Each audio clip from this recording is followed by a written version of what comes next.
Operation Sindoor స్ఫూర్తితో operation clean politics అంట.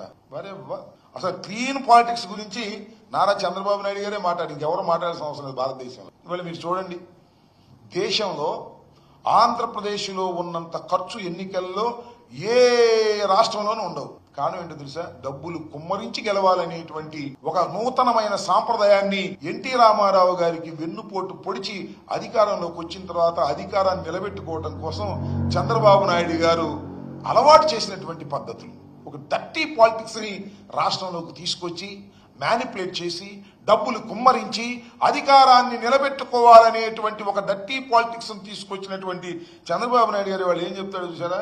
Operation Sindoor దొరికింది కదా, ఆపరేషన్ సింధూర్ అని మోడీ గారు అన్న దాని స్ఫూర్తితోనంట ఆపరేషన్ క్లీన్ పాలిటిక్స్ అనేటువంటి మాట. ఎప్పుడైనా ఏదైనా జరిగితే ఇలాంటి బాగా చంద్రబాబు నాయుడు గారు చేసేటటువంటి కార్యక్రమం చేస్తుంటారు.